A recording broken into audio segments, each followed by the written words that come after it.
Hey, welcome back to another video. My name is LUNARWASLOST. Right before we begin, I would just like to say, if you enjoyed the video, why not check out any others? That's so corny.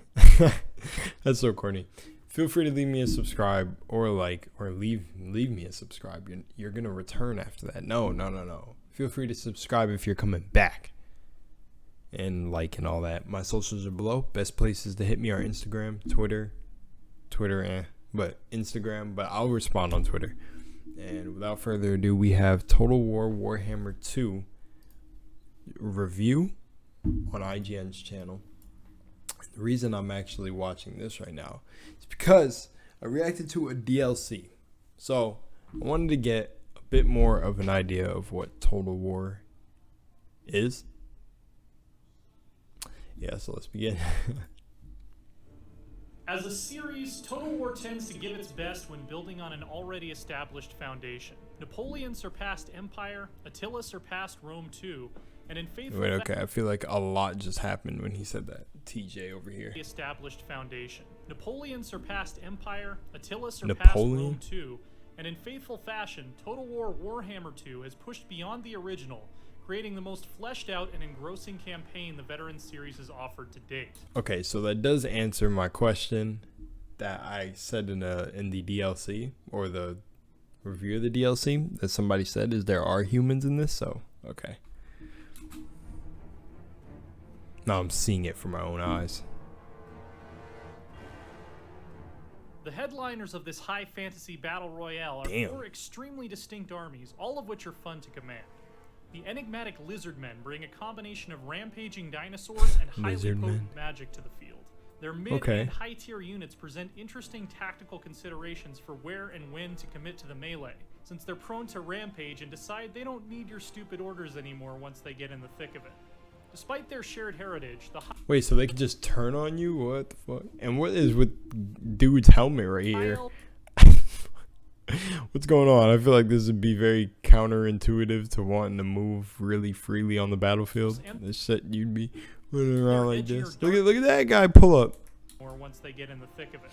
Despite their shared heritage, the High Elves and their edgier Dark Elf cousins are about as far from reskins of one another as you can get. Okay, so there's High Elves and Dark Elves. Are these the Dark Elves? These look crazy. What a take on elves, unless that's just helmets. High Elf armies fill a niche that none of the original Total War Warhammer factions really could, with a focus on small, expensive units that each represent the very peak of discipline and martial excellence. Watching a unit of dauntless sword masters hold a charge is satisfyingly reminiscent of the prelude to Peter Jackson's Lord of the Rings films, with flashing swords cutting I haven't watched The Lord of the Rings in forever. Effortlessly through the varied horrors assailing your line. Their armor looks cool, it just looks really strange. It's almost like the Conehead. You ever seen Conehead? High Elves don't have much of a stomach for gore though, and fight the hardest at the beginning of a battle before they've started to take casualties and get blood on their expensive cuirasses. That makes Dark Elves a fantastic contrast, because they become more deadly the more viscera has been spilled. Wait, this is like they have personalities? Like he's being serious about that? That's actually catching me off guard. That's pretty freaking cool. So wait, like, is he joking or being serious? The High Elves, well, what? They'll begin to retreat or fight less? Because I heard him say about the lizard people too. They'll fight for you until they think they're done taking orders. So what, do they turn on? But then that wouldn't make sense if you had a full army of lizard men. I don't know. Okay, or do like half of them? But wait, if that's a mechanic in the game, that's really fucking cool. I don't know though, because I can't really tell. They have a focus on wicked, frenzied units that evoke the sinister, un-Disneyfied versions of Grimm's fairy tales. Lastly, the Skaven are the centerpiece of the whole operation. So the Dark Elves get fucking more aggressive the more gore. And one of the most truly different factions I've ever handled in a Total War game. They inhabit ruins which an enemy can only identify as a settlement by sending an army to investigate them. Look at that big shit. Allowing major cities to hide in plain sight. Their roster focuses on swarms of cheap units supported by powerful specialists like the hilarious and deadly Doom Wheel, and is a great fit for players who don't bat an eye at throwing lives away to get the job done. And it's a great bonus that these factions can battle against the original Total War Warhammer factions in multiplayer if you own both games. Each faction also offers an array of interesting campaign mechanics. Skaven spread their own brand of corruption, similar to Chaos and Vampires in the first... Okay, this seems really... Whoa. This seems like a game, if I was to play it or get into it, which I don't know if anyone would want to see me do that, like probably play it on Twitch, that you have to just sit down and play for hours. Looks like there's a lot of management. Don't know if it's necessarily hard management, but... First game, while High Elves can use intrigue to spark tensions between any two factions. Okay, so... Skaven spread their own... Skavens. Are these rat people? ...brand of corruption, similar to Chaos and Vampires in the first game, while... Oh no, okay. High Elves can use intrigue to spark tensions between any two factions. Okay. Are these the factions or people? Avelorn, Kaldor, Krace or I don't know. Elirion, Nagarieth. What are these? When you add in the ability to explore ruins and shipwrecks, powerful rights that can be activated for strong temporary bonuses, and the overarching battle for control of the vortex that determines victory, the amount of micromanagement... This looks like a way cooler,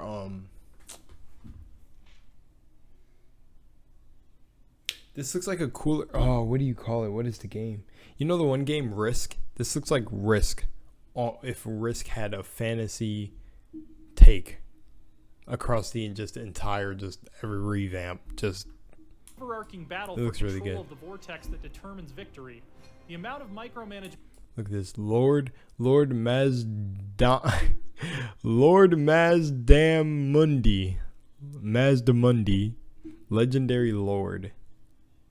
Okay, so traits: Taskmaster, Looter, Fortunate, Lords over. Okay, so I'm just looking at how. Okay, they got followers and banners. Okay, I'm assuming this has to do with certain groups of people that you can have them control. You can even equip them with armor, weapon, talismans, enchanted items that they probably hold, arcane items, and even a mount. And it's got character stats: armor, leadership, speed, melee defense, weapon strength, charge, ammunition, range, missile damage, and then like what the fuck are all these stacked right here? And then they got battle effects, campaign effects, public order, local enemy province, campaign movement range, hero self-defense, 30 plus chance. Wow. Can start This seems like a fucking ass load. to feel overwhelming. Yeah. That determines victory. The amount of micromanagement can start. I was going to say it seemed like a lot of micromanagement, but I didn't want to say it before because when I think of micromanagement, I think of fucking to feel Kingdom Come Deliverance. The theme of Warhammer 2's campaign seems to be that you'll never sit around hitting end turn while waiting for buildings and armies to finish, which is an improvement from Warhammer. I feel like this game, right? My mind is already super fucking expanded, but I feel like this shit would just fucking explode my brain. At the same time, there was definitely an adjustment period where I had to learn that prioritizing a few things was more effective than trying to play with all of the shiny new toys at once. Okay. The Great Vortex campaign itself is this sequel's greatest triumph, as the major factions race to complete rituals that represent distinct milestones on the path to victory, and sabotage one another in the process. The world grows more hectic and dangerous. All the while, new pieces of a simple but effective story with an interesting twist are revealed. Total War has always struggled to make the endgame interesting after you've built a powerful empire. And while the Chaos invasion in the last game was a decent attempt to correct this, the Vortex campaign's increasing application of external pressure and tense final battle make it look amateurish. However, it still falls short in the typical Total War weak spots, notably politics and diplomacy. I feel like a broken record saying this is the best Total War game so far, since I've felt that way about each major release since Attila. But Creative Assembly's designers are really honing their campaigns and factions consistently from game to game, and that progression is clearly on display in Total War Warhammer 2. Each of the 4 factions is distinct and fun to play. The story and objective-driven campaign is a league above anything we've seen in the Total War series before in both design and presentation. I'm anxious to see how it all fits together with the old world when the combined Mortal Empires campaign is released to owners. I'm assuming this is out of 10. This year. For more, check out 17. Holy moly. Okay, so right off the bat, I'm going to say I'm definitely sticking to what my friend played, the Vermintide, the first person thing. Or is that is still Total Warhammer? This looks insane. Like a lot of management. Okay, so I was right to feel that way. I mean, you could see it just glancing at it. It's not like a freaking 1,000 IQ thing. Look at this shit, though. But for me to actually play a game like this would require me to really lock in. And then what sucks is why I don't really like playing most games like this is you still want to have fun. So you have to have some sort of good feeling to play this, if that makes sense. Like, you have to be wanting to actually, like, okay.